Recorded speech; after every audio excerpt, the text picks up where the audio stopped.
Okay, so again, good evening. Tonight topic is the 10 real estate scams in the Philippines. Again, this is your broker, Samuel Lau. So, the 10 real estate scams in the Philippines, every professional broker must know. Real estate transaction involve large amounts of money. So, making this transaction very common target for mga fraud, no, mga scammer. So tayo mga broker, we need to learn to identify these common red flags as early as possible to protect our buyers, to protect our sellers, and bottom line, to protect ourselves as a broker or else mapahamak yung license natin, no? So, tonight pag-usapan natin yung mga very common na not so common naman to those mga new player, no? Then or kahit na old player na tayo sa industry pero hindi tayo very active sa mga transaction kasi nasa project selling lang tayo, pretty sure hindi nyo pa na-encounter ito. So, isa-isa natin i-discuss tonight para the purpose is sharing para maiwasan.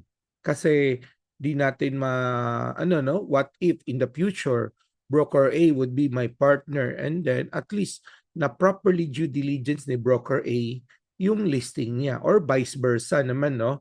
So, madali to pag-usapan natin with some case study. Pagkatapos, may bonus tips ako sa mga nag-join tonight. Later, I'm gonna share you, remind me, Faye, template, parang checklist, no? How to, para guided kayo when you do due diligence with your listing. Kasi, first thing first, as a broker, dalawa lang tayo. Either you are on the buyer side broker or you are on the seller side broker. So, as the seller side broker, it is not a job of the buyer side broker to do the first round of due diligence to make sure that your listing is legally feasible to market. It is the job of the listing broker. Kaya sabi ko nga earlier, friend of mine, broker, sabi niya, Sam, can I invite my mga agents ko, mga ahente-ahente ko, mga non-licensed or not accredited agents na mahilig sa brokerage? Sabi ko, yes, invite them because this will guide them and this will help them understand na hindi lang ganun kadali ang brokerage na nalaman lang nila kay Juan, kay Pedro na for sale itong property, then they will market and post it right away in the media, social media, or ibato nila kay broker A, B, or C. Sabihin kagad nila, oh, sharing tayo 50-50 ha.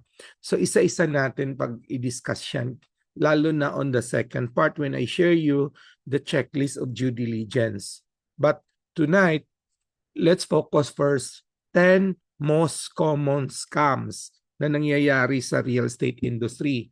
So maybe out of 10, may isang transaction na magka-problema talaga tayo. There's no such thing perfect.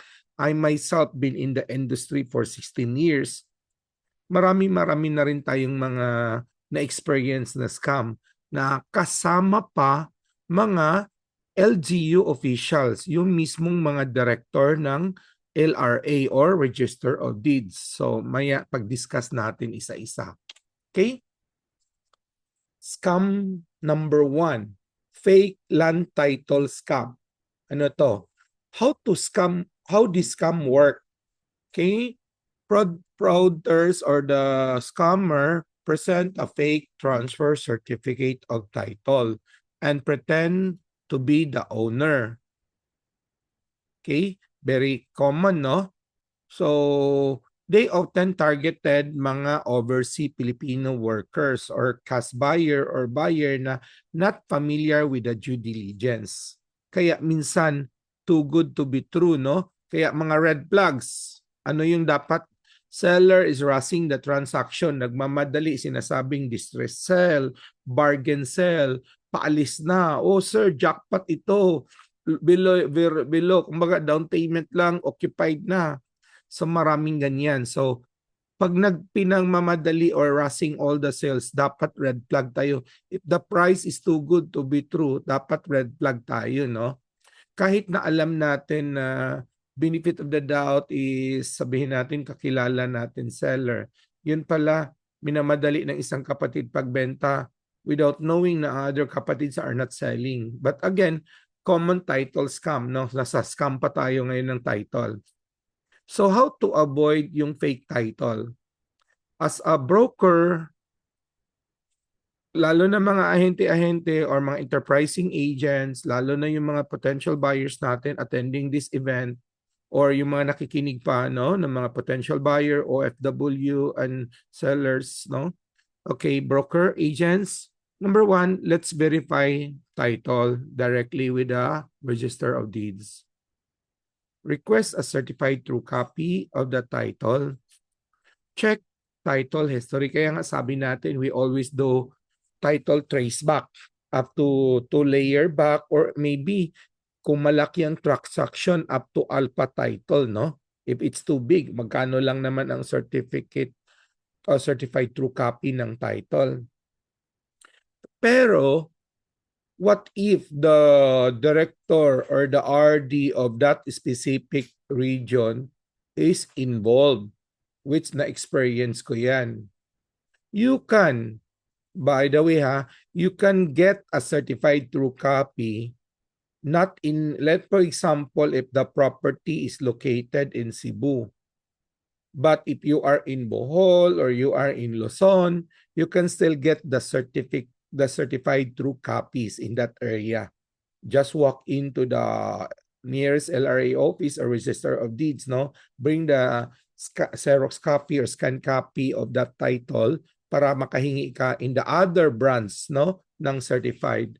Or if you are familiar, there is also ways now for us to secure certified true copy through online.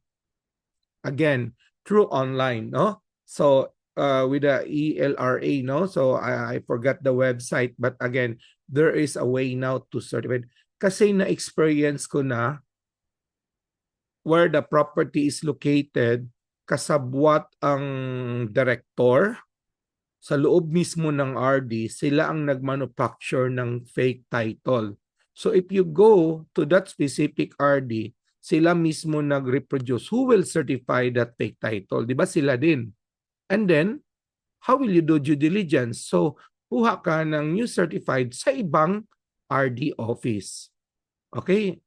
Where the property is not, the original filing keeping is not located. Halimbawa, if it's in Cagayan, pwede kang kumuha sa Cebu, pwede kang kumuha sa Luzon. So, in other branches, okay?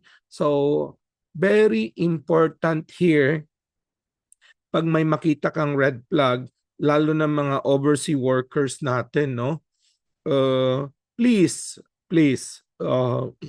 it is your hard-earned money. Dapat you hire the service of a real estate broker and make sure that real estate broker is really a licensed PRC real estate broker, where you can always validate, check that one, ask their ID, and double check that in the prc.gov.ps para guided properly yung due diligence. I think the common PF ngayon for just hiring a broker to represent you as buyer representative. Kumbaga, you're a buyer, you get your own broker to represent you to do due diligence of the property you are buying. You can negotiate a PF range ngayon maybe 25 to 50,000. But 25 to 50,000, you can negotiate naman, no? Pag-usapan nyo. But that's as minimal cost investment mo versus maloko ka for hundreds of thousands or millions of pesos. Kasi fake pala yung title. Okay, so scam number 1, fake land title. Scam number 2, double sales. Very common, lalo na sa mga yuta data or mga subdivided lot na mga nasa common title pa, and then bininta several times. May nag-down payment dito, buyer A, down payment si buyer B, then binigay kay buyer C na nag-full payment, and then si buyer C ang unang naglipat ng title, no? So let's read it first. How does scam work? The seller sells the same property to multiple buyers. First buyer pays the reservation, second buyer pays full cash. Anong red flag dito? Seller pushing for a fast closing. Multiple brokers are marketing the same property. Seller refusing exclusive authority. So, anong protection natin dito? As a broker, you need to secure authority to sell, di ba? That's number one. Number two, you need to verify property availability. Make sure, talk properly with the seller. And then what if the seller is really merong bad intention to scam you? Ikaw broker, paano mo malalaman? Wala, di ba? Kasi if si seller may bad faith talaga siya to scam, kahit na nakatanggap na siya ng down payment kay E, kay B, sabihin niya kay broker Charlie, okay lang yung buyer mo kung sinong mauna sa inyo, ikaw, full payment ka, ibigay ko sa iyo, ako peperma dyan, deed of sale. Yun pala, nakatanggap na siya ng down payment kay A, tsaka kay B. So record transaction carefully. So to play safe, kung meron tayong halimbawa, tayo broker, tayo ang nag-broker for that transaction, hindi natin talaga malalaman kung scammer si seller na nakatanggap na siya ng iba-ibang document. But bottom line, to protect our interest of our buyer, pag tayong nakauna, as much possible, document kaagad tayo. Document, very important. Panotarize kaagad natin. If it's really a deed of sale na, as much possible, entry process kaagad. Magbayad kaagad tayo sa BIR para una tayo naka-registered. Kay paunahan yan. And we can protect safely the investment of our buyer. How about si A and B na unang nagbayad ng down payment pero hindi nila alam, binenta pala ulit ni seller kay Charlie. So meron siyang dalawang victim, si A and B. If it's properly documented, they can file case against the seller. Pero si broker Charlie, yung nag-full payment at siyang unang nag-execute ng deed of sale at saka nag-registered agad, siyang panalo, no? But again, A and B have the rights to file case against the seller. Paunahan lang tayo ng registered kaagad. Kasi beyond our control as a person, paano natin malaman kung nakapag-down payment and then hawak nila is just contract to sell and then hindi natin alam, hindi natin kilala si A, hindi natin kilala si B kasi we're representing Charlie. And then si seller is really a scammer. From the start, it's in bad faith to scam people. So the soonest possible we can document, it protect our interest na hindi tayo mapahamak as broker on record kay A, kay B. Then if you are protecting Charlie, nag-full payment, the soonest possible mabayaran mo yung mga taxes para ma-officially registered ang benta, siyang nauna kay Charlie who did the full payment, mas protected tayo broker. Then mas protected natin yung client na nag-full payment na kaagad. Okay, so hope malinaw ito, no? So, please again ha, traffic parating, maraming papasok pa. So again, double sales scam. So don't worry ha, broker, agent, kaya you need to work with the licensed broker kung saan kayo comfortably. If you're in Bohol, look for a broker in Bohol. If you're in Southern Luzon, look for a broker. Kaya nga sabi ko, always work with a licensed broker. Just like the bookkeeper, always work with their partner licensed accountant. No, kasi in real estate, maraming scam and it will not protect you. By the way, merong mga scammer na seller na hindi nagbigay ng proper commission.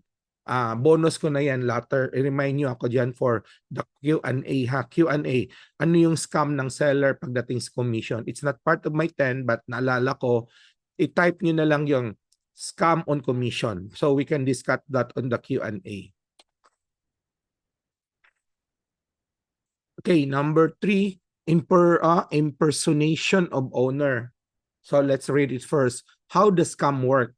A person pretends to be the owner using fake ID, forged documents, often targets vacant properties owned by OFW.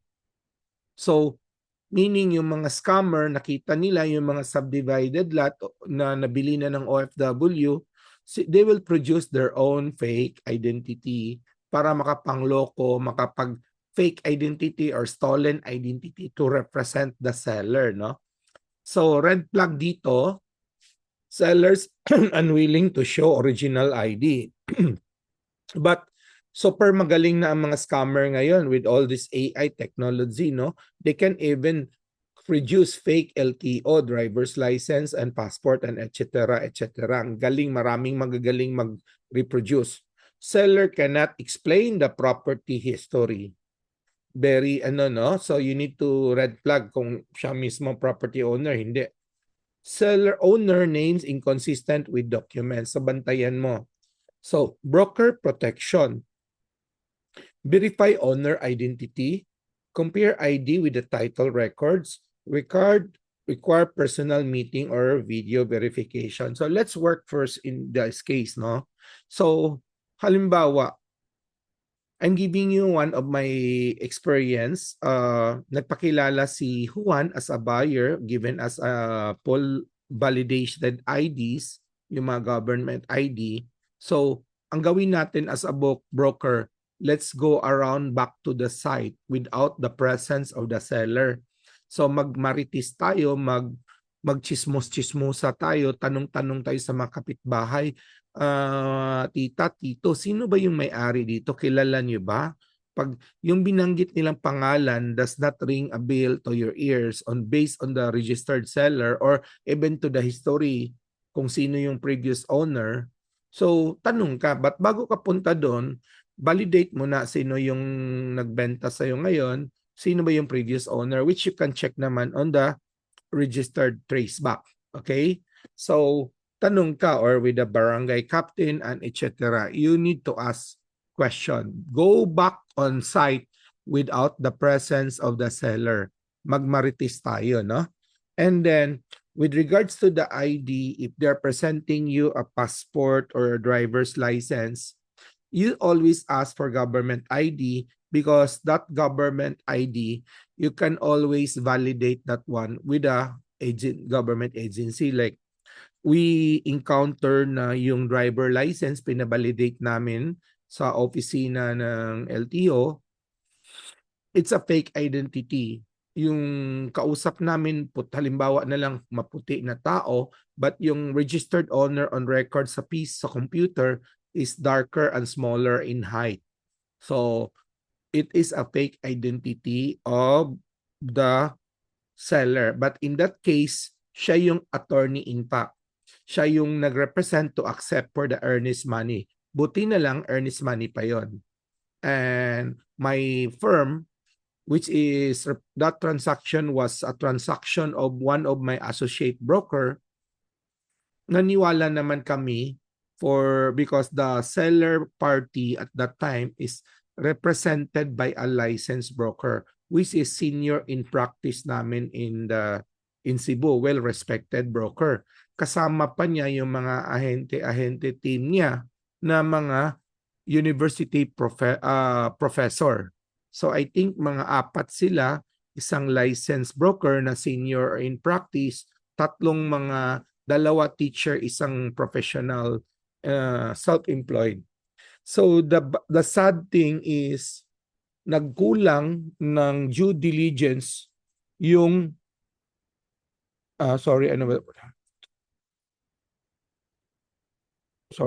nagkulang ng due diligence yung seller party represented by that licensed broker. Pinakilala nila na registered owner is bedridden, based in Manila. And then, itong pangalanan na lang natin si Juan is the attorney in fact, pamangkin of the registered owner. So kami naman, we respected earnest money pa naman.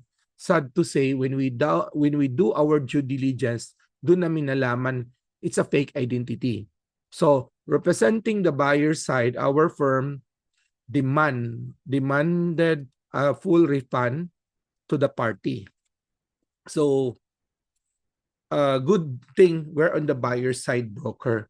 So depensa naman ng seller side broker na loko din daw sila on that identity tip of the attorney, in fact yung naka-SPA. Kaya ingat, ingat, ingat po tayo. Kaya nga sabi ko in our MLS transaction, let's not be super greedy. If I am Cebu based, pag may mga ahente na nag-alok sa akin ng property in Bohol na super attractive because I'm searching for Bohol property, and if hindi broker ang nag-alok kasi ahente or mga enterprising people, mga kagawad and iba pa, I always recommend them to work with our licensed broker in Bohol para that broker in Bohol can really check the seller, can talk the seller, can validate all information.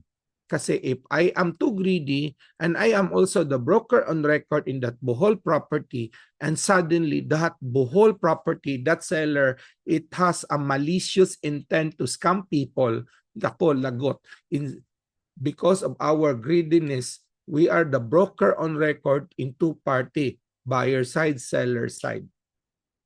Kaya ingat. Kaya let's not be greedy. Let's share the generosity. If that property you are transacted is located outside, let's say I'm so happy no in our MLS, a broker based in Southern Luzon, may big transaction in Cebu. Alam niya na hindi niya kaya i-due diligence properly, lalo na yung mga land use classification to consolidate the property, and he knows that he cannot trusted yung mga ahente-ahente na kausap niya. Hindi naman namin nawala, kumbaga, we did not remove the ahente-ahente. But he put me as the team leader on that transaction in the western part of Cebu together with that agents group to as the broker on record on the listing side kasi buyer side naman siya. So I'm now working with those agents in the west side of Cebu.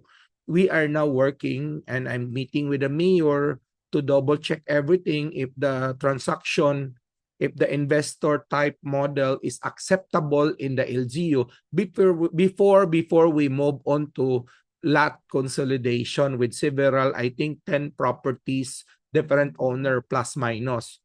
So there's a structured proper due diligence process kung saan magsimula. Hindi yung pa left right kahit saan na lang no. Usap ka agad dito. Well, that's another topic. Again, we're sharing here to avoid being scammed by an identity tip. Baka ang magpakilala akong owner, yun pala pinsan siya. Fake all identity. I know you know that you cannot guarantee if you become, kumbaga, mag-represent ka kahit saan yung property outside your area of comfort zone. Very important, mapuntahan mo yung location. Pangalawa, mabalidate mo yung personality, mag-chismis, magtanong-tanong sa mga kapitbahay, sa barangay and other government agency in that locality. Okay, so that's scam number 3. Now, scam number 4, fake developer project. Okay, bago ako magbigay ng case, dito muna tayo. How does scam work? Scammers sell non-existing subdivision or condos. Buyer pay reservation fees for project without license to sell or development permit. Or marami dito na merong yuta data o hulog-hulugan, nilagyan lang ng plug, naglandep lang ng konti, then hindi na tinapos, no? So pag-usapan natin yan on our case example. So anong red flag dito? First thing first, again, marami tayong mga enterprising people here. Ang galing natin magbenta ng mga mini subdivided lot, yuta data o hulog-hulugan. Common target nila is they're selling online and they are victimizing mga OFW, seafarers, everything who send money through online. So First question, do you have license to sell? Do you have LTS under DSOD? Pag wala, stop. Next, developer. Kahit may LTS yan, ha? Again, kahit may LTS yan, you need to check the track record, the history. Ilang taon na ba siya? Ilang project na ba na turnover niya? Baka out of 5 years, pang 8 project na niya, pero kahit isa wala man lang or kahit 1 or 2 lang, the rest are unfinished, no? So very careful tayo. Marketing materials but no site development. 'Di ba, in the promises of milestone, anong mga development, dapat from the start kunin natin as supporting materials in the future kung ano yung mga promises like fence, gated, mga swimming pool, guardhouse, clubhouse, everything. And sooner, pag-deliver, walang delivery nangyari. I'll give you a good example. So, broker, ingat tayo. Dami nating inaccredit na mga real estate salesperson natin, but without our knowledge, nagbebenta sila ng mga yuta, data, hulug-hulugan. Without our knowledge, nagmumoonlighting sila. Pag nagka-problema, tsaka sila lapit sa atin. So, alam namin mga agents, mga ahente, you wanted to make money. But careful tayo. Kasi pag lumapit kayo sa broker, na nasunog na kayo, na victimize na kayo, without our knowledge, kahit accredited pa namin kayong ahente, but you are the one doing moonlighting with na hindi mo pinaalam sa amin, we are not liable. Ikaw, you cannot use our license to protect you because you did it beyond our control na wala kaming knowledge. Under our RESA law, you are not authorized. The more you are not authorized to deal with these people without the knowledge of your supervising broker. Kaya ingat tayo. As much as you want to make money, pag binigyan kayo ng entrepreneurship, livelihood ng mga licensed broker, dapat i-honor nyo yan. That's a good opportunity for you to have livelihood. But once you learn, please naman, don't do moonlighting without the help of your broker. I give you another example, case 12. Note nyo yan sa inbox natin para maalala ko. Ahente accredited, tinabla ang commission. So, another case yan, ha? So, broker, verified DSOD. Confirm license to sell, verified developer's registration. Okay, I'll give you an example. Maraming mga contractor na nag-upgrade, scale up into developer. Maraming mga ahente na nag-scale up into yuta, data or subdivision lot. There's no wrong to become entrepreneur or negosyante, but please be guided, number 1, on your financial capacity na to finish the project. Huwag kang mag-kiting, no? For the last 5 years, hindi lang 5, 10 or more mga unfinished project. Back victim ng mga yuta, data o yung hinuhulog-hulugan. And walang license to sell. Meron din mga developer na registered with the DSODs, may license to sell, hindi nakapagtapos ng negosyo sa development. Kaya nga, there is a case in, there's a case in one LGU. Sinabi ko sa local chapter natin na broker, I'm with Pareb, sinabi ko sa Pareb chapter natin at that area na pwede ba kayo magiging active sa LGU nyo? Whoever in charge committee on the infra, na dapat meron kayong, kumbaga, you offer yourself to be on the member on that infra committee of the LGU on your town. So that kung mayroong papasok na mga developer, lalo na sa real estate development, ibigay sa inyo, sa committee nyo as member, para pag-aralan, number 1, ang history, background ng developer. Kasi Ang case dito is very simple. Ang nangyari is, pumasok yung isang developer. Halimbawa, sample na lang ito ha, from Cebu, developer, pumasok sa Bohol. Doon siya namili ng mga property, doon siya nagbenta. Question number 1, ano bang track record niya dito? So, tinanong ng Bohol Boreb sa Cebu chapter, may bagong developer XYZ, prop development. Anong track record nila sa Cebu? Kasi they're planning to develop here in Cebu o in Bohol. And we're setting in the Infra Committee o Bohol, Tagbilaran, no? So, the Cebu chapter can check. Sabihin namin, oh, it's been there 5 years here, pero sa 3 project na ni-launch nila, ni isa walang pang na-deliver. So, that gives you big question mark, red flag, no? Parang ganon lang ang ibig kong sabihin. Vice versa, baka developer naman sa Bohol, daming project ni-launch doon, pero walang tinapos, ang lumipat sa Cebu. So, dapat Cebu brokers also sit down in the infra of Cebu City, Mandawi City, and other LGU para pag may history, pag may pumasok, kumbaga part of the due diligence bago natin bigyan ng permit and etc. There must be a track record kasi ang dami ng biktima ngayon kahit may license to sell, no? Kahit may license to sell but failure to deliver the project due to walang good track record, hindi proven tested yung developer. So ingat pa rin tayo. Okay? So that's scam number 4. Number 5 is forge special power of attorney or SPA. How the scam works?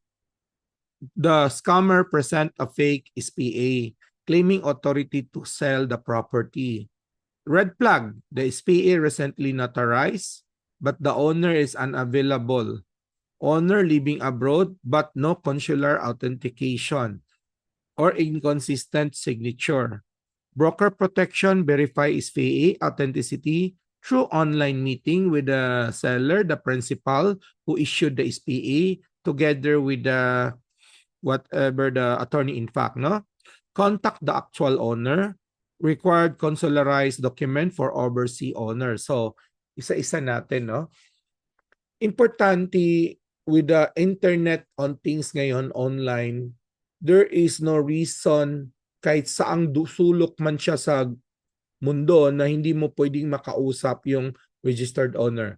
Kahit sabihin pa na bedridden yun, pwede tayong mag-Zoom, mag-Globe Meet and Google Meet and everything to really see in online and on record. Kumbaga, this is an online meeting purpose to validate all our real estate transaction with regard to your property for sale. So you need to talk and meet online and inform them in advance this is recorded para makita mo online yung principal, and then i-ask mo yung mga government ID niya i-present during that online meeting through online, and to support and to reconfirm and validate that he or she is the principal who authorized yung pamangkin niya or si Juan or si Pedro to be the SPA, special, kumbaga the attorney in fact, no, to sign, accept, and turn over and whatever. So you need to inform and must inform that this video validation is also recorded and validate all the terms, condition of your sales, no? Selling price, commission, taxes, etc. By the way, I encounter a transaction now that the seller don't accept apostel. The buyer don't accept apostel. Kasi naging uso ngayon lately during pandemic yung apostel in lieu of red ribbon due to sakit COVID, di ba? Nauso yun noon. So, meron tayong seller nga mga senior na on their 80s and they don't want to travel long distance to get a red ribbon. Kasi yung red ribbon, mas madaling ma-validate through the foreign department, FDA foreign department natin, no? Kung ang consulate ba natin sa California ang so they can validate that one. Pero yung apostle, sabi ng iba, mahirap i-validate. But we able to check it, one apostle on the lower portion ng apostle, nakasulat doon, line by line, paano i-validate. So pwede ka palang mag-login sa certain website in California and you type all those apostle entry number, etc., etc., and lalabas ang online record mismo. It's a government agency website. So just review that one. And that is on top of what we discussed here na you need to have an online meeting just to make sure the principal broker is really the registered owner. Kausap mo online, buhay, hindi fake ang SPA. Okay, so I have a case already of my auntie na na-fake yung meron siyang katiwala na babae na she entrusted as caretaker sa property niya, 1,000 square meter residential lot in Pardo. And my auntie, my personal auntie, live in Taiwan kasi para to complete with a Chinese citizen. And that caretaker, mabait naman, but ang anak, loko-loko. The anak forged the signature of my auntie, pinalabas na benenta ni auntie yung property in favor to Maria. Ngayon, nailipat niya ang tax deck lang ito, nailipat niya yung tax deck from auntie to Maria. Ngayon si Maria nag-execute ng SPA in favor to yung anak, albihin na lang natin si Pedro, to subdivide, to sell, to mortgage, etc., etc., like a full blanket. So itong 1,000 square meter na hati sa parang 10 lote. And going forward, nabenta niya sa 10 buyer. If you visit the site, meron ng mga concrete houses, 1 story, 2 story, mga maliliit lang naman kasi 1,000 plus ang area. Nalaman na lang namin because one of the buyer, sabihin na lang natin si Charlie, one of the buyer of 60 square meter, nagkaroon sila ng away ni Pedro. And then si buyer, nagkaso pa sila nagkaso sila sa barangay, and then buti na lang itong si Charlie, nag-trace back. Kasi tagal na niyang gustong kausapin. Medyo parang tingin niya mahirap kausapin si Pedro. Sabi niya, nag-emergency funds lang siya kasi may nagkasakit, di siya nakabayad, and kumbaga i-default yung transaction nila, bili ng lupa. So sabi ni Charlie, Pedro, can I talk to your aunt, kumbaga auntie, yung registered owner si Maria? Kasi pinalabas registered owner Maria given attorney in fact to Pedro, which is nephew, no? Kaso ayaw i-present ni Pedro si Maria. Daming alibay. So nag-trace back si Charlie. Nakita niya previous own is my auntie. Nandoon yung address. Pinuntahan yung address. So nung nalaman ng address, nakausap ng pinsan ko, and then knowing I'm a broker, doon pinatawag sa akin. Doon ako nalaman. Doon kami nag-trace back. When I validated with my auntie in Taiwan and said, no, I did not sell my property to Maria. And then when we get all certified copy, lumabas na finords yung deed of sale.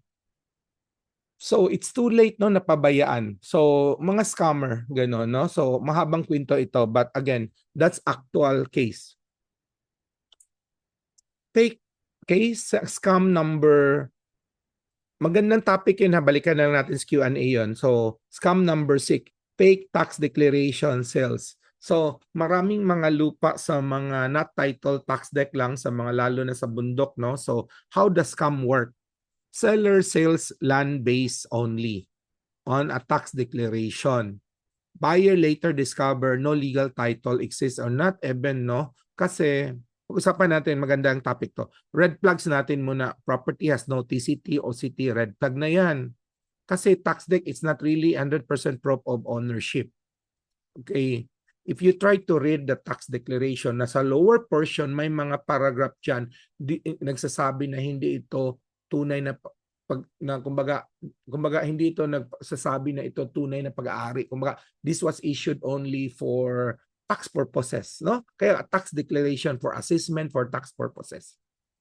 So, property has noticity or OCT, red flag. Double due diligence. Seller insists tax declaration is enough. Yes or no? Kasi may mga lugar talaga, lahat naman pag-ari ng gobyerno, and later on si Pedro or Juan can apply, position, dwelling it, plant it, and apply for tax deck, and then nagtayo ng bungalow, apply for tax deck. For tax purposes, the assessor issued it easily, no? Okay. No registration of deeds and assessor's record, lalo na yan. Merong wala, may tax deck na fake. Meron ding mga lugar, the same lot number, dalawa or tatlo ang tax deck. Again, maraming ganon. Dalawa or tatlo ang tax deck. So, broker protection. Verify ownership history. Okay naman bumili ng tax deck, but you need to verify. Ito bang si seller na si Charlie, siya ba yung history, siya ba talaga yung occupant for that? At ilang taon na? So malalaman mo history na itong property na inherit niya from the parents from the grandparents, and then hanggang, so you can all trace back it in the assessor's office. And if it has lot number, you can also double check with the DNR, no? So review history talaga.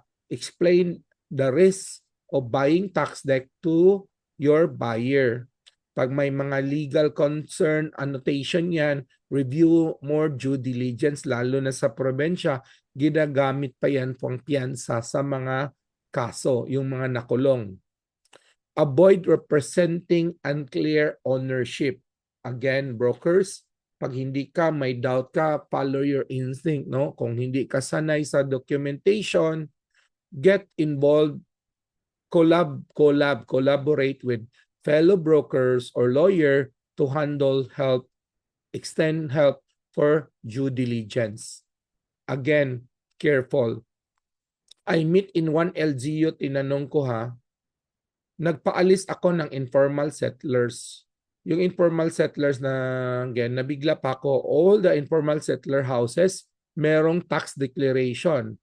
And they don't own the land, And then, yun pang mahirap. For me to remove, cancel the tax declaration, sabi ng assessor's office, sabi ko nga, they are empowering the informal settler because for me to remove, cancel the tax deck of the house, stating as, kumbaga, nag-squat sa lupa ng kliyente ko, kailangan ko pa ang signature ng landowner. Oh, sorry, not landowner, ng squatter, ng informal settler, yung nagpatayo ng bahay-bahay doon. So, na-empowered patuloy sila para sa negotiation namin, para sa bayaran.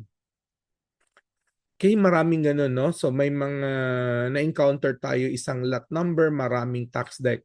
Meron pang mga uso-uso dyan na public land, or fispan, or submerged, pinalusutan lang ng tax deck na binibenta na ngayon as parang pero yun pala lease lang nila, fispan lease kung whatsoever. Kaya ingat tayo pagdating sa tax declaration. Kung ingat nga tayo sa titled na PPK pa, mas madali i-fake yung tax declaration. Okay? Scam number 7, reservation fee. How it works? Mga fake type, mga fake agents, fake broker, hindi lang naman agent fake, dami ding fake broker, no? Collect reservation fee and biglang nawala. Meron kang mga fake seller, di ba? Agent pa kaya, broker pa kaya. So, fake agent, fake broker, fake seller, ingat tayo. They accept money and disappear. Lalo na, number 3, Q&A, pag-usapan natin yung mga fake seller ng Utah data, hulog-hulugan. There's scam. That's a good topic. Isang topic yan, but I give you tips on the, pakitype lang sa inbox, no? Utah data scam. So, red flags. Payment requested to personal account. Bakit personal account pinapasok? Sino ba registered owner? Why not in the developer's account? No official receipt, acknowledgement receipt lang. No brokerage office. Okay? Well, normal naman, not all broker, not all may office, no? But again naman, double check the identity. Get the PRC ID. If it's registered, you can double check it with the prc.gov.ph, no? Or Kung ayaw nyo, hindi nyo alam, contact any nearest o kakilala yung licensed broker or licensed broker or lawyer to help you due diligence, no? So what's your protection approach here? Use official brokerage account. Well, again, we are inviting all enterprising agents. Kung gusto nyo mag-livelihood into real estate, please attach sa mga kakilala nyong licensed broker para meron kayong personality and you will be guided properly para hindi kayo matag as a scammer, no? Issue formal invoice. So we broker, we issue invoice. Use written agreement. So we broker, we have our service contract agreement with our agents as accredited agents or as our researcher or what we call referral agents na we're giving also finder's fee. We cannot call it commissions because they are not accredited agents. So pag meron silang mga na-fine na property for sale or na-fine na buyer na bibili, so we tag them as referral agents, we tag them na they're entitled for finder's fee. And then, latter part, nakita nila maganda ang negosyo sa real estate, and they said, Sam, we wanted to pursue full-time and we wanted to be an accredited salesperson. So we require them to attend our CPD startup para sa mga new salesperson. That would be 3 days. After that, we process their requirements and support them for the PRC salesperson accreditation.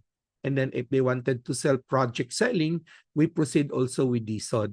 Okay, so and more, they wanted to be licensed broker. Ang dami ngayong mga university nag-offer na ng mga kumbaga second courser, no? 2 years na lang.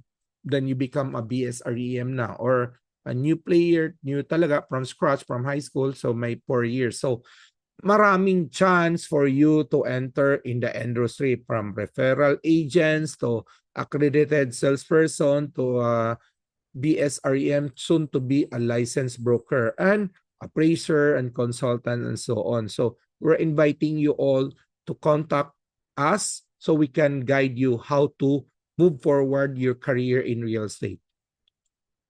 Case scam number 8, land bank loan takeout.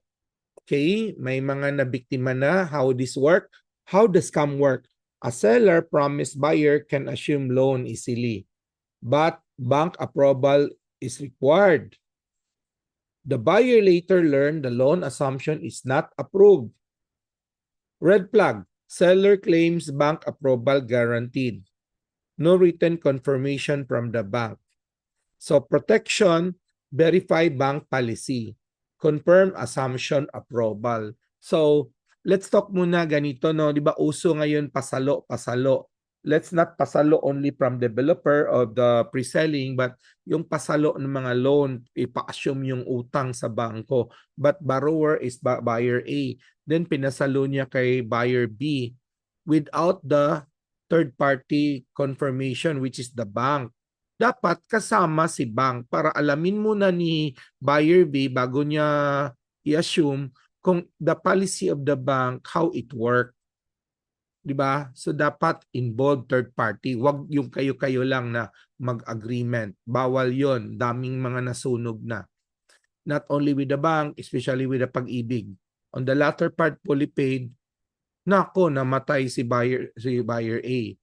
And then may kasunduan si A and B. Kawawa si B ngayon kasi wala na si A, and then the registered borrower by Pag-ibig, si A pa. Dami, sakit sa ulo, no? Hindi lang yan sa bangko. Let's consider also itong mga pasalo with the developer, which is very common, lalo na yung mga hulug-hulugan ngayon, equity very low, daming na-speculate buyer, thinking of something, naloko naman ng mga brokers tsaka agents just for money, commission na mapasok lang ang benta without analyzing if the buyer can really have it loan take out, have the income bracket capacity to be approved by the bank. Ang habol lang is biglang commission tsaka makakuha ng incentives and milestone. So, if we broker agents act that way, we can consider also scammer. So, put it this way. If we sell it to the buyer, isipin natin that is their hard-earned money, naguhulog-hulugan sila equity to the developer for 3 years or 5 years. Let us say, 5 million studio. Nagma-monthly sila 10% ang equity, payable in 16 months, 5 years. The monthly is around 8,000. So, an income bracket of 30,000, kayang-kaya yan ng mga investor. So, if they're thinking only to flip that one, there's a risk, alam nila. But if they're thinking it na to titirhan nila, for bank loan nila, pag-ibig nila, you need to make sure because the balance 4.5, if they apply loan with a bank for 15 years term at 7%, 6 to 7% interest, ang monthly amortization lang nasa 40 to 45,000. Roll of thumb, sabihin natin times 3, kailangan nila ng income bracket 100 to 120,000. If they bought it 5 years ago, ang income bracket niya 30,000. Do you think in just 5 years, biglang shoot up yung salary niya into 100 to 120,000? So there's a big chance na decline siya by the bangko. So sinong kawawa ngayon? Si buyer, si investor. Where is the broker? Where is the agent? Wala na. You get your commission ready, you get your incentives ready, you get your reward from your developer and from your brokerage firm. Are you not a scammer?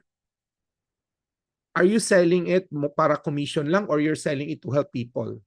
So sabi ko nga, let's not ride on that bandwagon.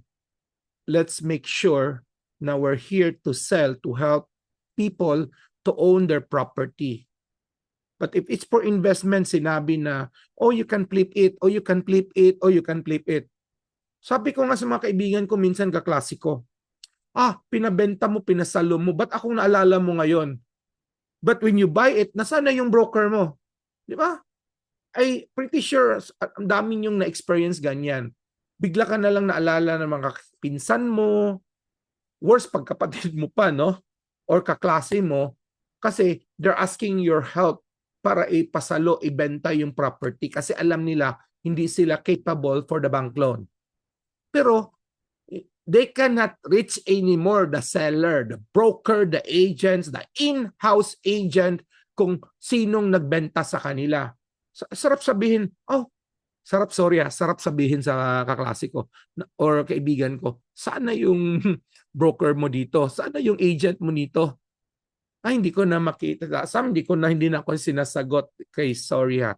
So we don't want to be like that.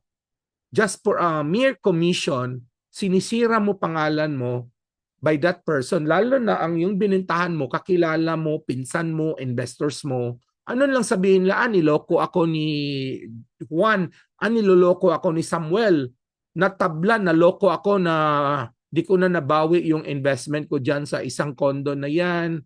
Every time I saw that building, naalala ko yung pera ko dyan na 300,000, di ko na nabawi.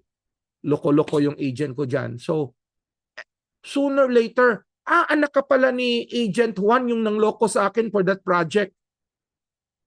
What is important is not the money. The important is our name, our integrity. We are all working so hard. Why? Because we need to support our family with that income. But what's more valuable? Is it the money or your name? Ang pangalan mo ang pinapamana mo sa anak mo.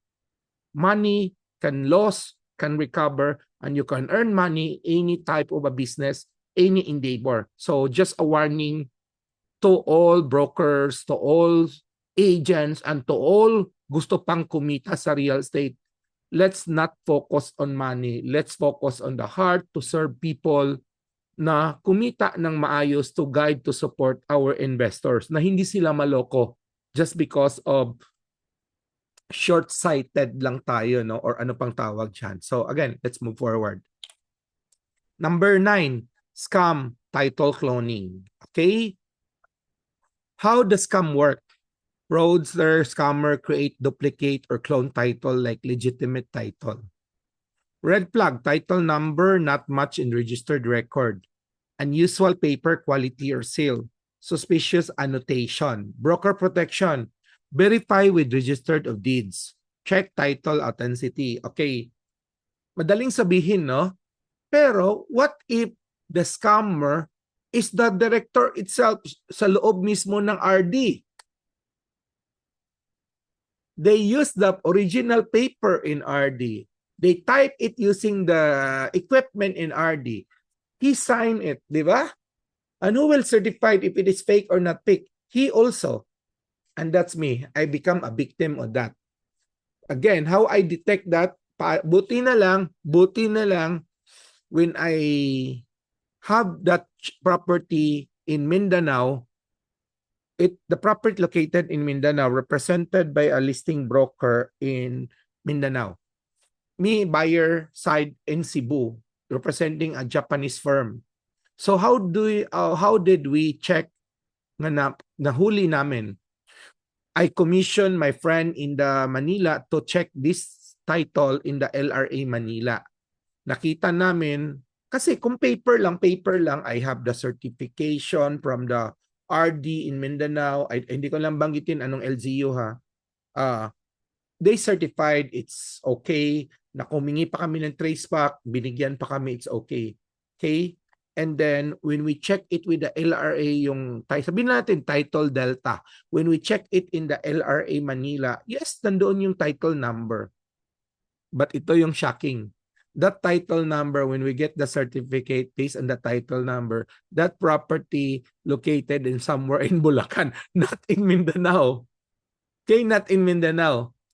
And then, meron akong pinapunta also na associate broker in Mindanao to do another round of due diligence. Incognito. Incognito, kumbaga hindi kami nagpaalam. Surprise officer of the day. Dinala namin yung Xerox copy ng title D. Sinabi naman ng title ng officer of the day, no, we don't have record of this one. And meron, ito yung supporting sa likod traceback namin, title Charlie. Title Charlie. Yeah, we have record title Charlie. Meron kayo, pwede makahingi ng certified copy.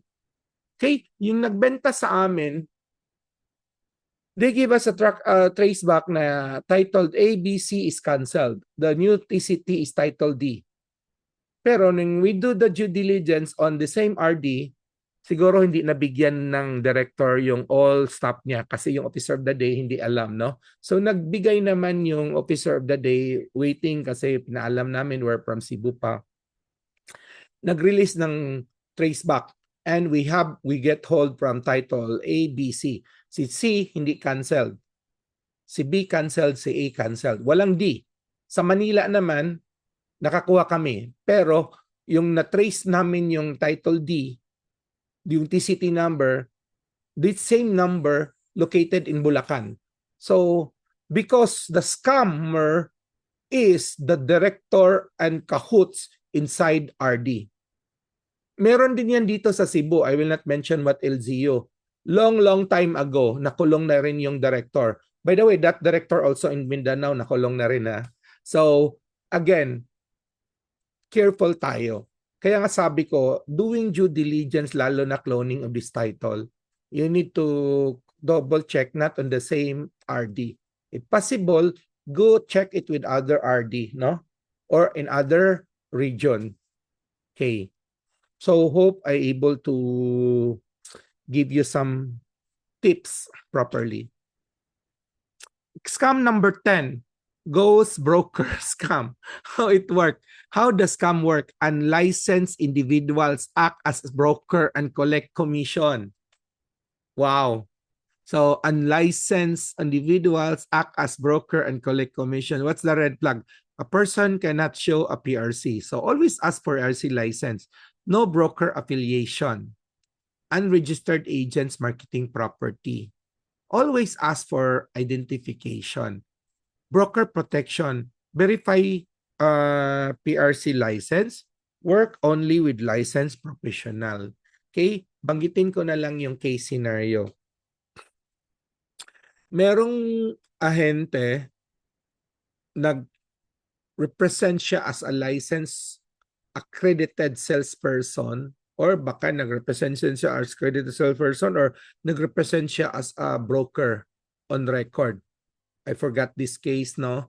Naniwala naman yung property owner na nag-liquidate ng estate nila kasi registered owner parents nila. Magaling kasi itong ahente na to, located in Balamban, Cebu.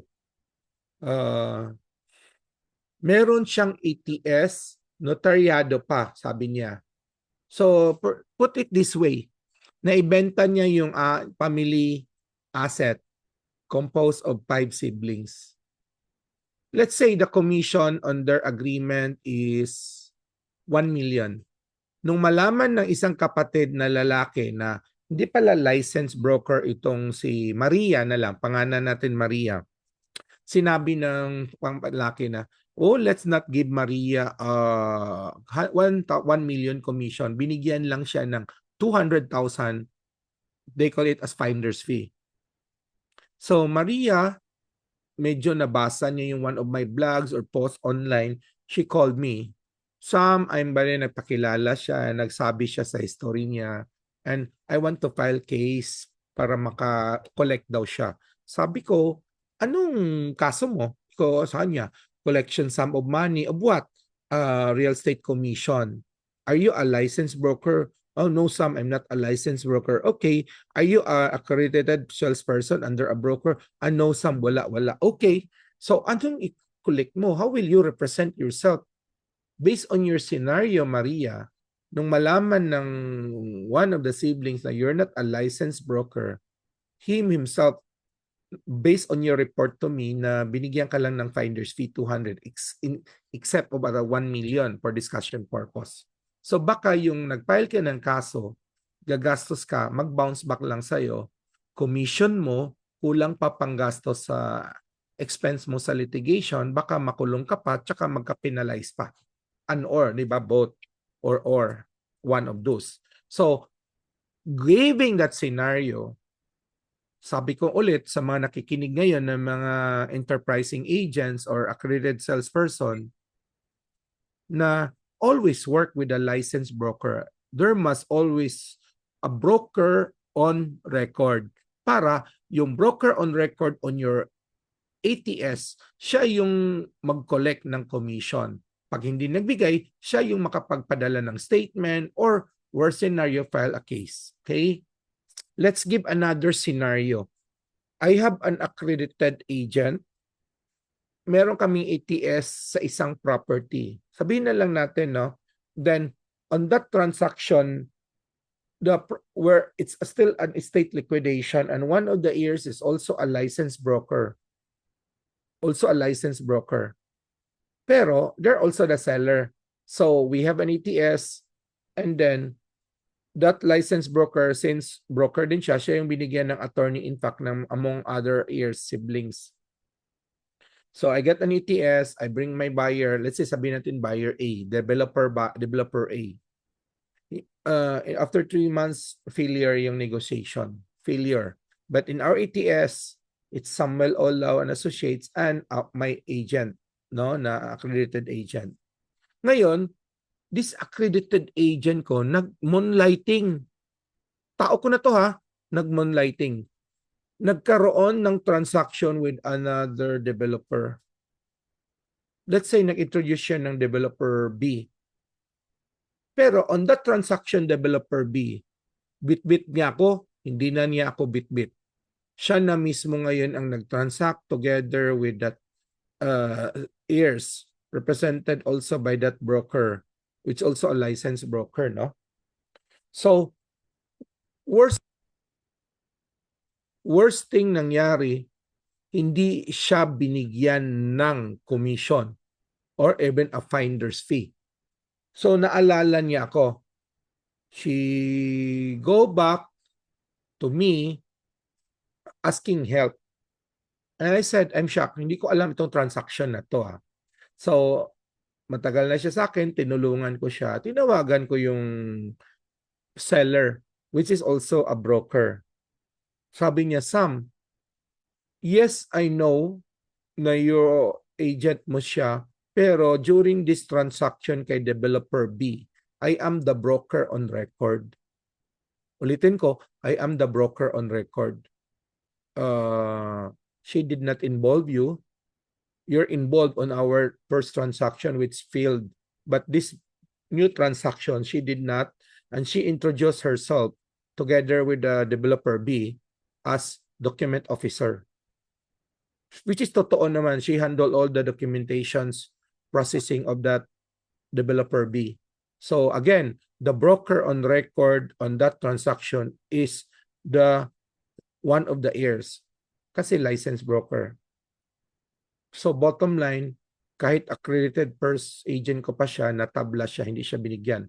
Buti na lang when I call to Generosity, binigyan siya ng 100,000 as parang ano na lang, gratis, no? Or parang ano, bonus, something, whatever is that.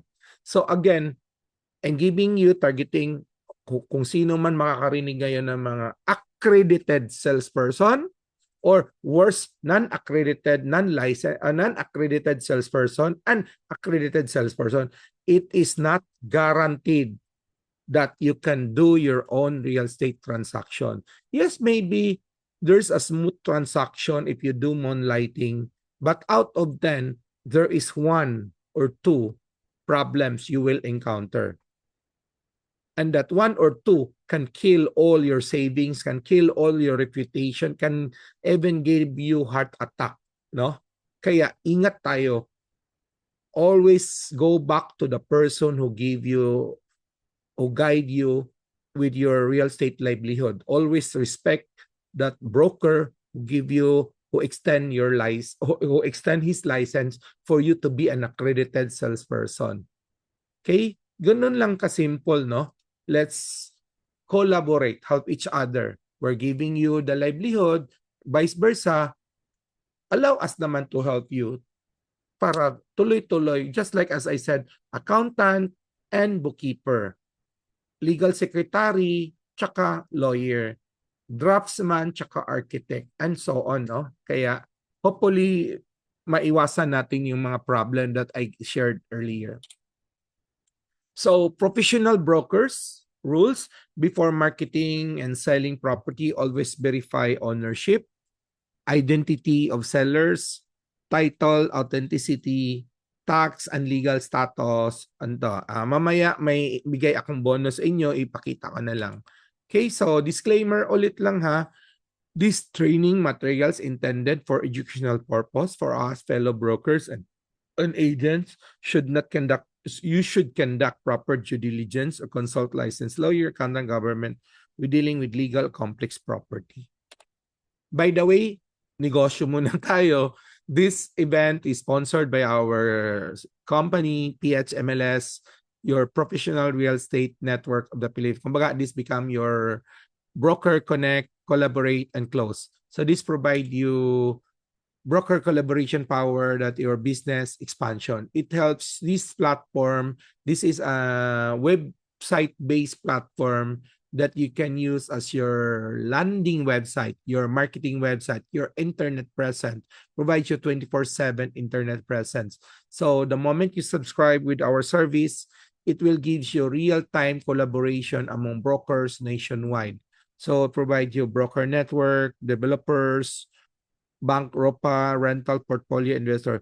You close deal even without you owning an inventory. Kahit wala kang inventory, the moment you subscribe and have your own website, lahat ng existing inventory of our subscriber, as of now, we have 150 more or less subscriber, will be downloaded in your website. And you can start marketing your website, even that is not your personal listing.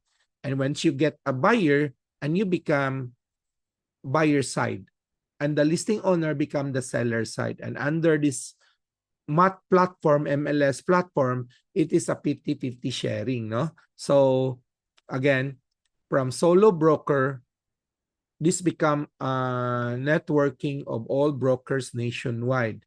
So every new broker joining our community, our MLS community, they become your co-broker nationwide. So example, you're based in Bohol. Somebody broker joining now in Baguio City. So tayo, we now open our business in Baguio. Because if we have OFW inquiring Baguio, that broker based in Baguio become our co-broker.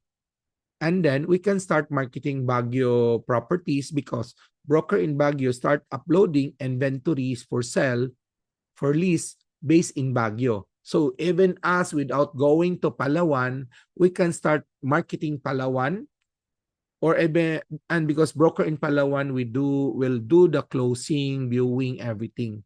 So I myself in Cebu, I can aggressively market mga warehouses in Bulacan or in Valenzuela or in Lima, Batangas. Even me, without going to this area in Luzon, I can always endorse my buyer, which I profile properly, to the listing broker based in Bulacan, Valenzuela, or Lima, Batangas. And we share 50-50. So this platform is become your marketing website, your landing website, build digital infrastructure. So how much it costs some? Again, that's nothing for broker. It's only a token of 1,000 peso subscription per month. Your 1,000 pesos will give you your own website, your own marketing landing website. Embedded features are your MLS, marketing landing site, your CRM, bonus na namin yan, brokers directory of all our subscribers so you can connect real time and deal with them person in person. You don't need to pay us any referral. It's between buyer and seller. So if between buyer A and broker A, broker B, kayo mag-usap 50-50. Ako naman, I'm broker ko. Ako nakakita ng buyer of the listing ni Broker Charlie, kami naman ang mag 50-50, no? But the system, our company who run the system only earns on subscription 1,000. So it's more collaboration with broker. The more broker joining, more inventory coming in, more marketing broker going out to help market.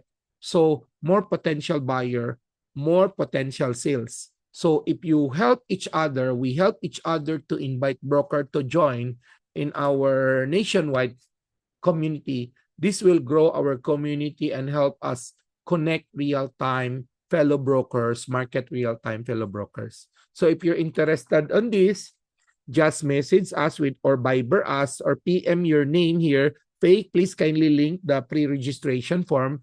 There's no charge per person 1 month. Just subscribe it, use it, and if you're interested, continue. If you're not interested, leave it. Walang obligation, no? And if you wanted to buy your own brand, domain name, yes, you can brand it with your own realty name or your own brand registered trademark because we're just the back end.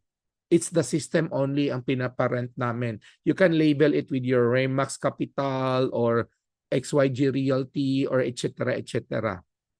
Okay, thank you. So, by the way, next week, registered ko lang, paalala.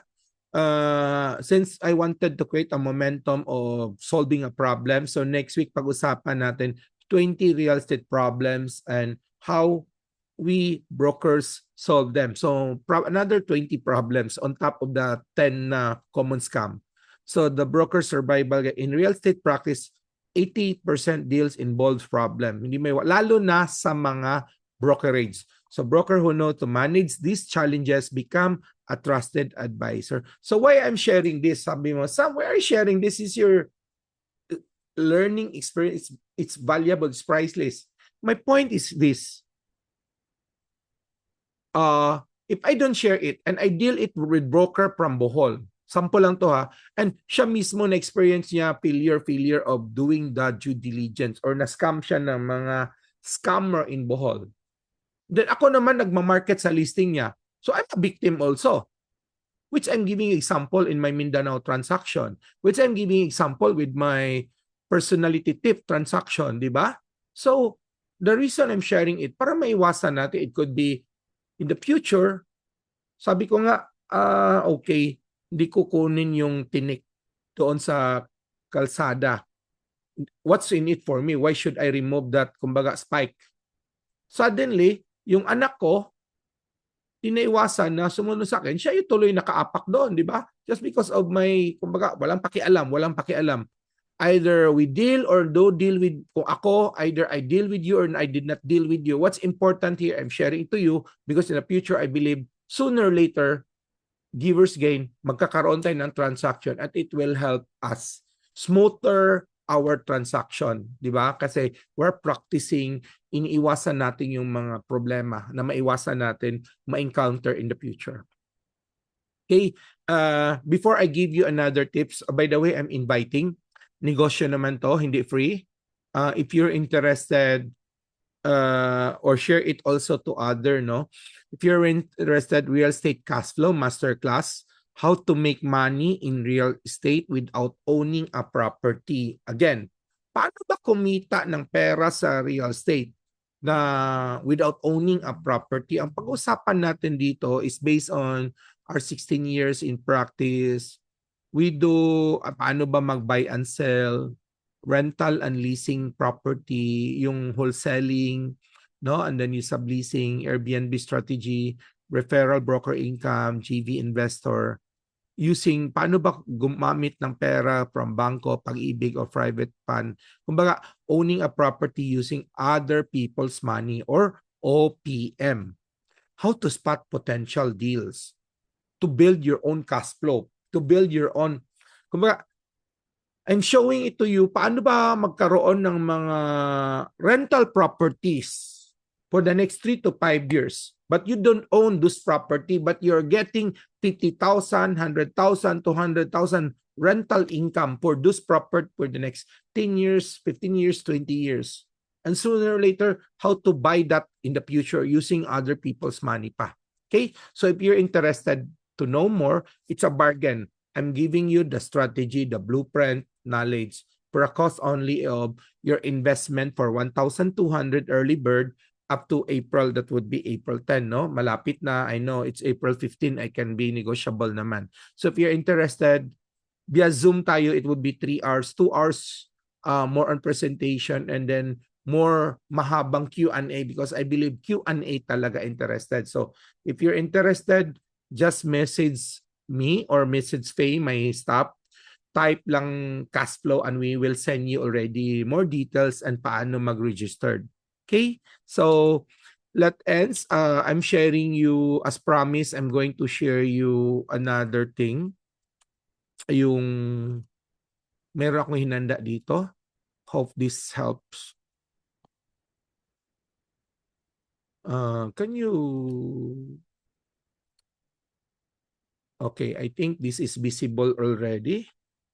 Dagdagan ko pa. 180. Okay, that's visible. By the way, I'm going to give this to our chat box. Type ko na ngayon para you can download. Okay, it's already in your chat box.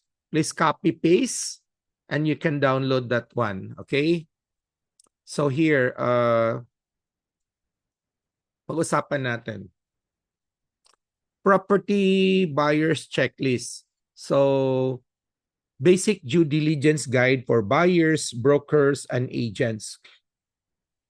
Title verification, secured certified true copy from registered. By the way, ako mismo, no, every time a broker, agents, or people submitted something for me to sell that property, ang inihingi ko palagi sa kanila on top of those mga verbal information is I ask for certified true copies. Again, certified true copies of kahit by the way, seller or by the way, agents or broker, you wanted me, can I co-broker, no? Please give me kahit scan copy muna. Scan copy of certified true copies of title, tax deck, tax clearance, court clearance. Again, title, tax deck, tax clearance, court clearance under MTC and RTC. And then, seller's BIRT number. So, dyan pa lang, pag hindi sila makapagbigay, and then sinabi nila na, sir, this is clean title, sinabing yes. And then, when I ask, they cannot, saka na lang yan pag may buyer. How will you know it's a clean title if you fail to get the latest certified true copy? Meron nga akong transaction on January, nag-earnest kami. close deal kami on first week of April. So 2 months more or less ang due diligence. A week before our final payment, we secured latest certified true copy. And on that week, we able to see a newly registered adverse claim. Newly registered annotation. So, yes, it's true. Because every day, anybody can go to the RD for liens or adverse claim as long it is legal and acceptable by the RD. So, don't highly recommended bago kayo magbayaran, a week before magbayaran, dapat request kayo ng latest certified true copy. Title, tax deck, tax clearance, court clearance, appeal, lalo na yan, no? So here, browse ko na lang kasi kaya nyo namang basahin to, no? So, title verification, secured certified true copy, checklist, ownership and authority confirm, then if represented by the, SPA, special power, if it's corporate, SEC document, board resolution, okay? If it's inherited, extrajudicial, para alam mo if it's nag-extrajudicial na sila, no? Then if it's legal or court clearance, NICA, IRTC, MTC, verify not involved in any legal. Kasi, na-experience ko, ako mismo I bought a property a little over 1.1 lang naman yon, kaya hindi ako masyado the broker is my colleague in Parev Sereb, and then the seller is my kakilala ko din, previous tenant namin sa boarding house ko. And then history-wise, nabili naman nila foreclosed asset from the bank. Okay? So, when we get certified true copy, title, tax deck, tax clearance, clean, walang annotation. Nung nabili ko na, 2 quarter after, biglang may nag-sign up doon na this property is under litigation. Number so-and-so case number. Yun pala, may kaso.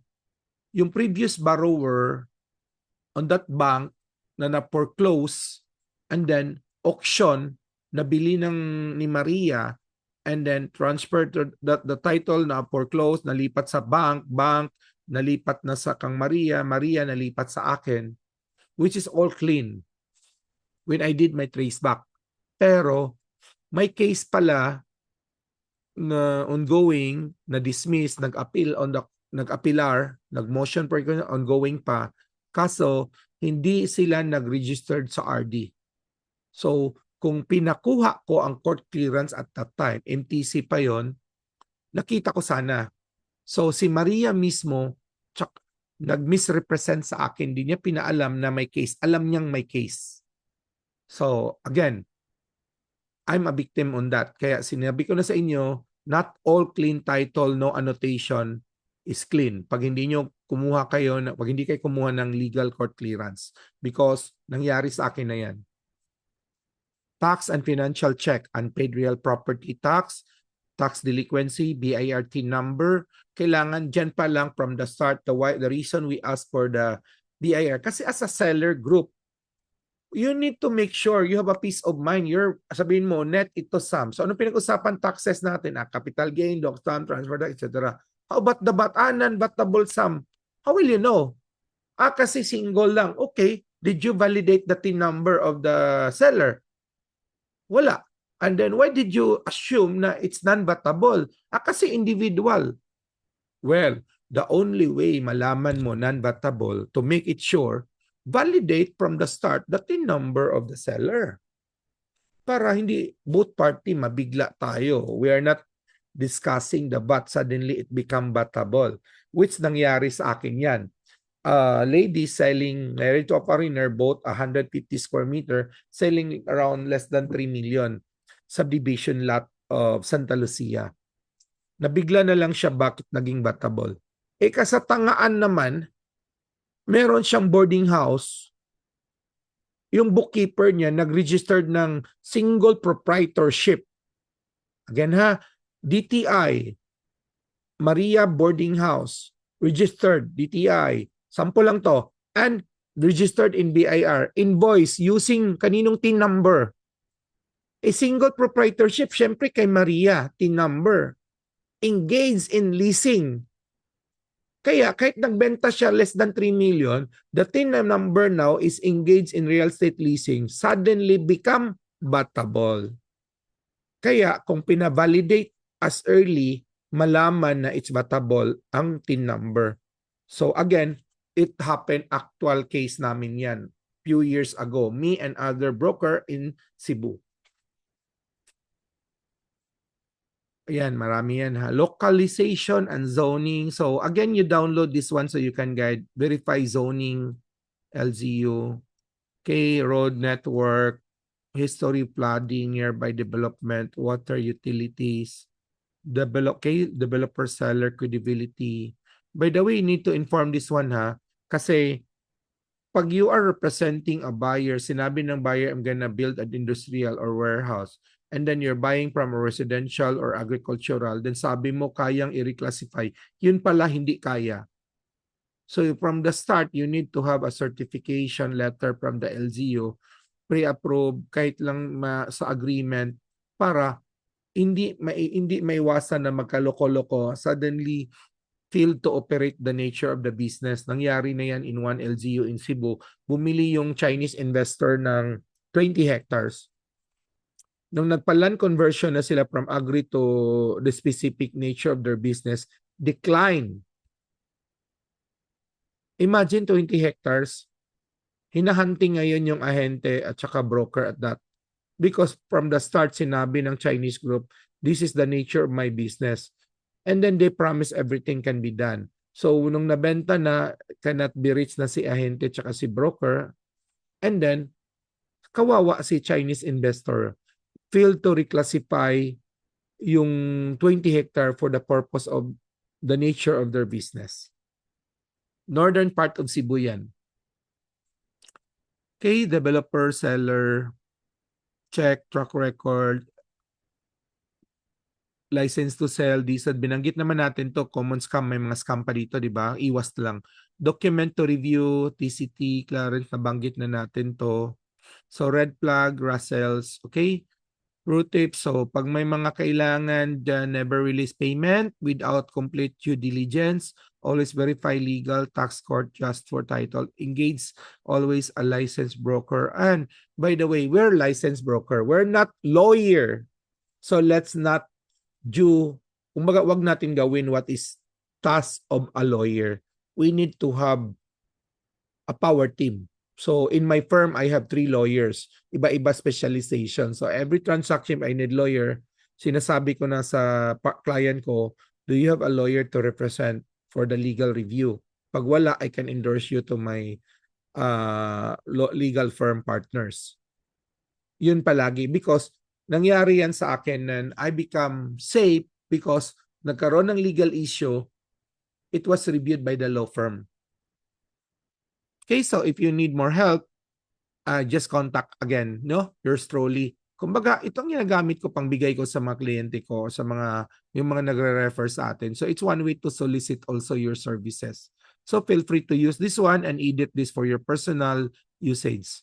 Okay, next week, matapos natin gamitin yung discussion natin, I'm gonna share this one.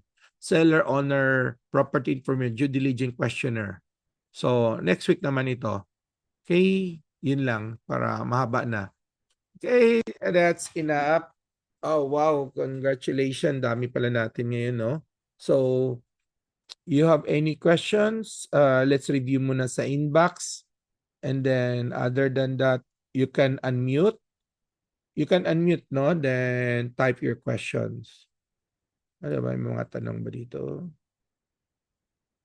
Okay. Scam on commission. Nakalimutan ko tuloy, no? Okay, scam on commission. Ano ba yun, scam on commission? Kanina, buti binanggit ko na lang na scam. Ano ba yung case ko na scam on commission? Hala, sorry, nawala sa utak ko yun. Scam, utang scam, dami yung dito sa amin. Okay, ito na lang muna. Data scam na lang muna, okay? Ganito yon. An enterprising person go to a farmer. Common victim nito si farmer kasi agricultural land palaging biktima eh. The common problem ka farmer, let us say farmer, agricultural land, 5 hectares for sale at 300 peso per square meter. So that would be 3 million per hectare. So that would be a total of 15 million. So sinabi ni scammer na I'll give you a down payment of 3 million, then I pay 3 years to pay or 5 years to pay yung balance. I give you a post-dated check every quarter due date. Let's say nagkasundo sila for the terms. Option 1, papirma si scammer ng deed of sale, which is a big no. Ayaw papirma ni seller pag walang ganon.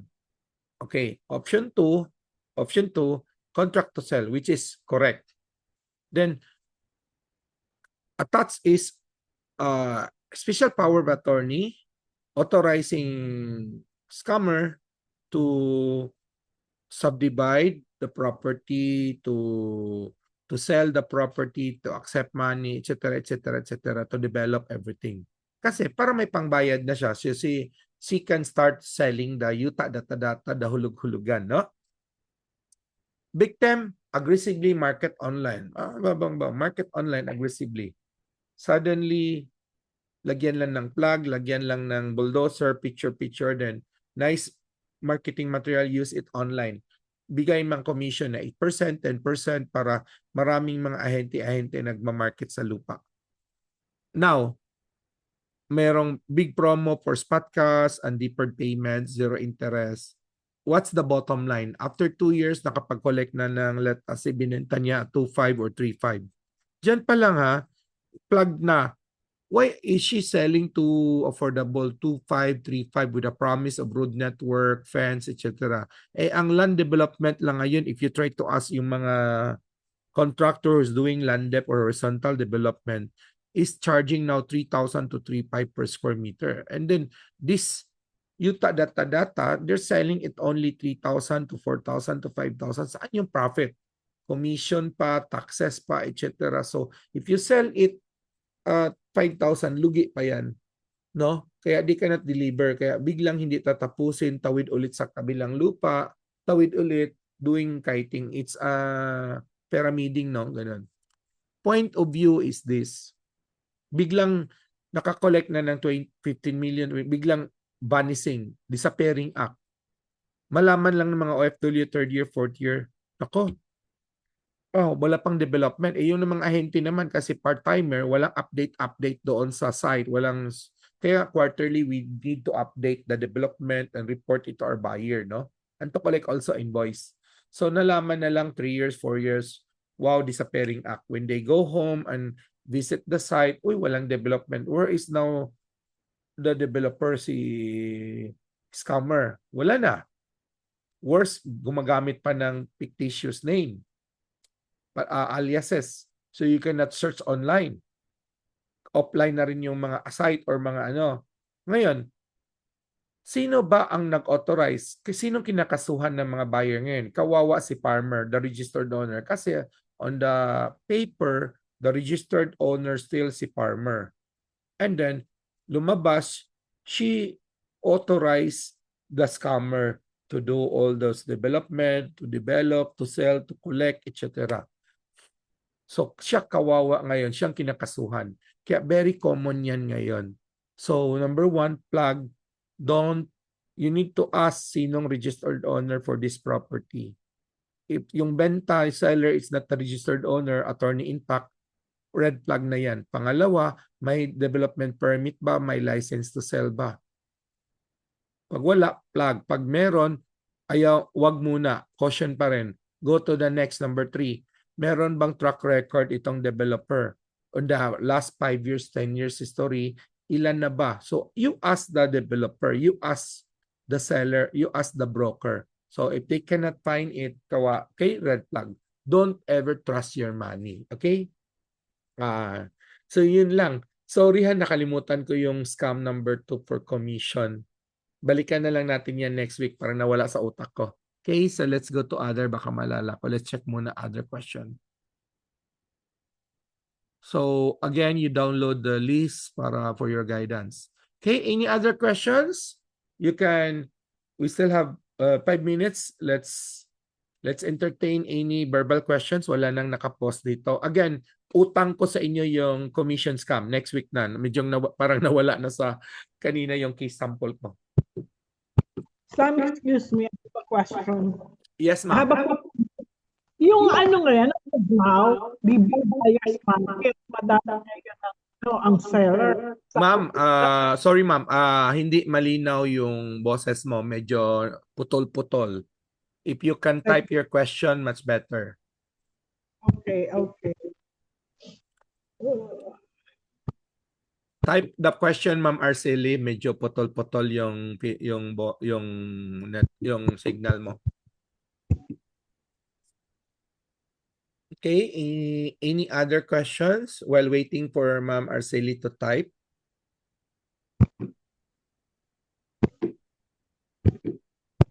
So by the way, I'll take this advantage for Cebu broker or Cebu people joining tonight. I have my own requirements for my client. I'm directly representing because I'm also active board of trustee director in our Chamber of Commerce in Cebu, especially Mandawi. Both chamber I'm member, but I'm board of director in Mandawi Chamber. So our clients are also my colleagues. So I'm aggressively looking for a warehouse, especially kahit as low as 1,000 square meter to as high as 2 hectare from Mandawi up to Compostela, Cebu. Mandawi to Compostela, yung ganong size. Then I have a specific requirements of 3 hectare to 5 hectares in Danao, Cebu. Danao, Cebu, 3 to 5 hectares. Okay, being a warehouse, dapat kailangan yung lupa, no history of flooding. Alam natin Cebu, binabaha.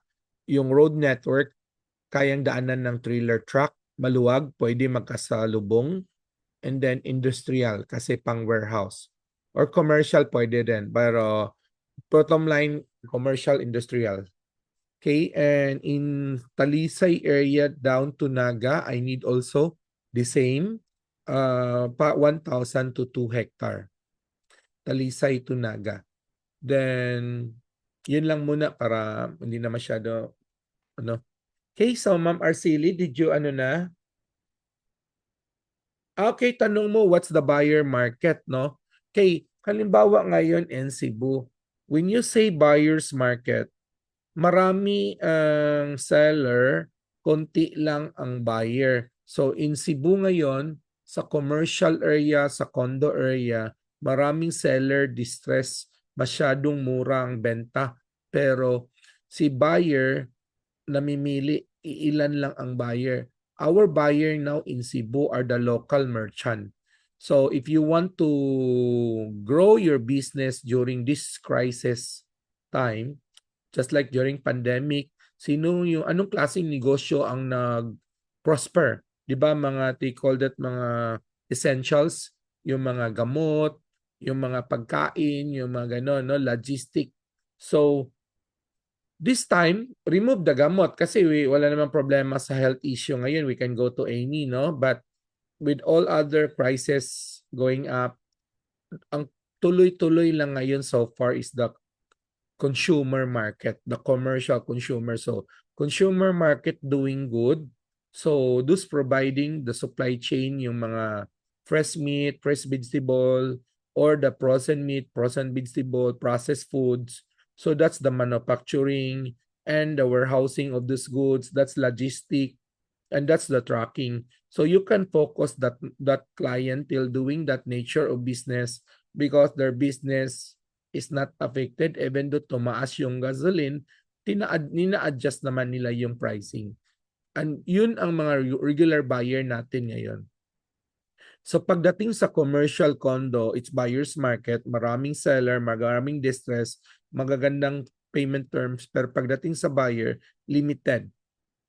Pero pagdating naman sa industrial, logistic, warehousing, manufacturing, opposite. It is seller's market. Maraming buyer, kukunti lang ang seller. So they can name their price. So pagdating sa warehouses logistic ngayon, hindi nagbabaan ng presyo, pataasan pa, opposite. Okay.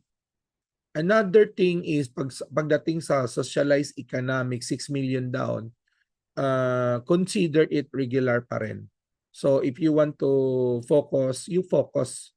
If you're into project selling, focus on the 6 million pababa para sa mga regular market in user. Okay, hope that helps. Usually, I do, the standard traceback is, pag wala yung location mo, halimbawa Cebu, if the location in Cebu is Cebu City, Mandawi, the two title backward is okay na from the original TCP and go back two title back. Usually, yun ang inihingi ng mga buyer. Pero pag mga history like Lapu-Lapu City na may history of fraud, scam, which involve ang RD, I'm talking Lapu-Lapu. So we do trace back up to alpha title. Doon mo makikita yung mga kaso, annotated, kinasuhan si RD mismo. So you can check kung natapos na yung kaso, may penalty, everything. So you go. Kaya importante nga, if you're a buyer and that property is submitted by ahente-ahente in Lapu-Lapu, and you're based outside Cebu, you're from Luzon or Mindanao, mahihirapan ka because you don't know the history in Lapu-Lapu. But if you involve us broker based in Cebu that we know there is a scam happening in RD before, so we will advise you that we do deep trace back up to the alpha title. So to read all the annotations, especially those annotation involved. Kasi marami sa mga title, nag-double title ang Lapu-Lapu noon. Okay, so any other questions? Okay, I think it's time for us to watch a Chinese movie episode to relax our mind. That's enough knowledge for this. See you again next Tuesday. Pag-usapan natin yung next Mayroon pa bang pahabol? Okay naman, I think. So again, in behalf of my team, Pay and all our associate broker here, to all the brokers joining another, so we welcome you all again to the real estate industry as our referral agents or accredited salesperson, or if you want to become a licensed broker, wanted to enroll school doing online classes, message us or message your friend broker, your upline broker, we can endorse you to do school. Okay? So, okay, good evening, everyone. Happy selling, happy closing.